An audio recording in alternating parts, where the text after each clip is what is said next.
Kain na naman tayo dahil nagutom ang isang OFW. Laban lang. Ayan, kauwi lang natin sa trabaho. Mga ka-idol ko, nagutom ako. Ayan, yung gamit ko nga pala dito sa aking lamisa. Ayan, maliit lang na lamisa. Buhay-buhay lang. Kasi hindi lang ako nag-iisa. Marami kami. So, pagkagaling ko sa duty, ito na agad. As usual, ito yung favorito ko. Ayan. At lagi kong iniinom ito gabi-gabi. Tsaka nagpainit na rin ako ng tubig gamit lamang ang aking rice cooker kasi yung kalan namin ay nasa baba pa. Malamig kaya tinatamad akong bumaba. Ngayon, ayan na. Ready na yung aking baso at hinihintay ko na lang kukulo. Ayan na. Ang mga lagyan ko ng asukal kaunti para medyo tumamis yung aking sukulit na iinumin. Ayan. Yan pala yung aking mga gamit dyan. Ayan. Kakainin ko ngayon is KFC sandwich. Ayan, salamat sa sponsor.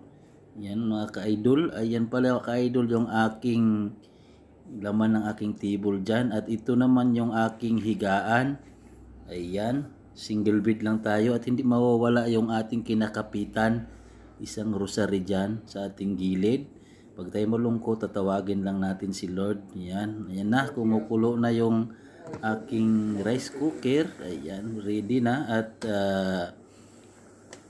bago natin anuhin is bubunutin muna natin yung saksak para hindi tayo mainitan. At gagamit pala ako dyan ng sapin dahil mainit. Ayan. Bubuhos ko na yung mainit na tubig sa aking baso para ready na ako sa aking night break time o night snacks pala. Ayan. Ayan, haluin ko lang. At, medyo gutom na talaga ako. Pero ganun naman talaga yung buhay sa OFW. Kailangan mong kumilos para makakain ka. Huwag kang papatay-patay kundi gutom ka.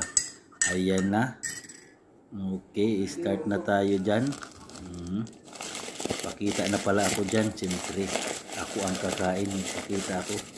Pagpasensyahan nyo na yung mukha natin dyan ay nagkakaedad na tayo.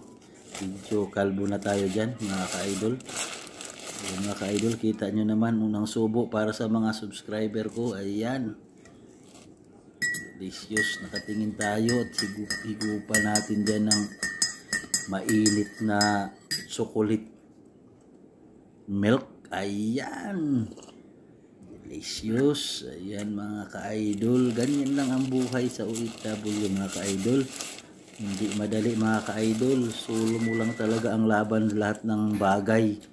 Kailangan mo talagang matyaga at masinop. Ayan. Ayan mga nasa Pilipinas. Ayan, mag-order lang kayo dyan. Kumain lang kayo ng kumain. Ayos lang kami dito. Walang problema. Buhay-buhay lang sa amin dito. Ang importante, maging masaya kayo dyan. Order kayo pag birthday nyo. Kain kayo pag may pira kayo. Pag napadalhan kayo, kumain lang kayo ng kumain. Basta ayos lang kami dito. Buhay-buhay lang. Yun lang buhay namin dito. Okay lang kami, okay lang. Walang problema sa amin dito. Masaya lang kami. Ayan, ang importante, makapagpadala kami buwan-buwan.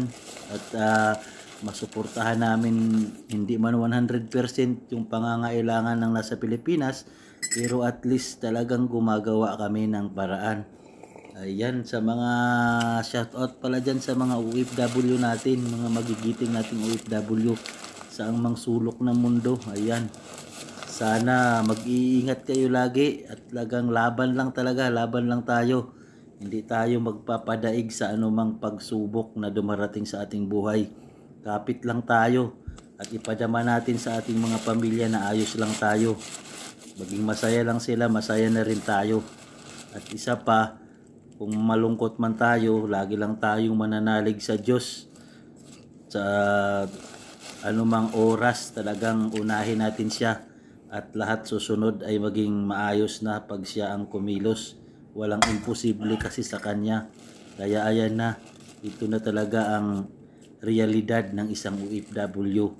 Kaya sa mga hindi pa nakaranas na magiging OFW, try nyo nang maranasan nyo yung naranasan namin. Kaya lang namin lahat. Kaya, huwag kayong mag-alala. Kaya lang. Maging masaya lang tayo lagi dahil alam naman natin sa buhay laging may challenge.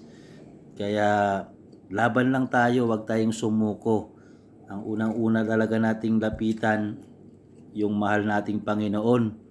At lagi tayong magdasal, mahingiin man tayo o wala, basta lagi lang tayong kumapit sa Kanya dahil maniniwala tayo sa Kanya dahil walang imposible pag lumapit tayo sa Kanya. Kaya sa lahat ng mga OFW dyan na dumaranas ng stress or depression, manalig lang kayo sa Diyos, walang imposible. Ayan, ganun-ganun lang mga ka-idol, ubos na ang ating pagkain, pati yung ating maraming salamat sa lahat. God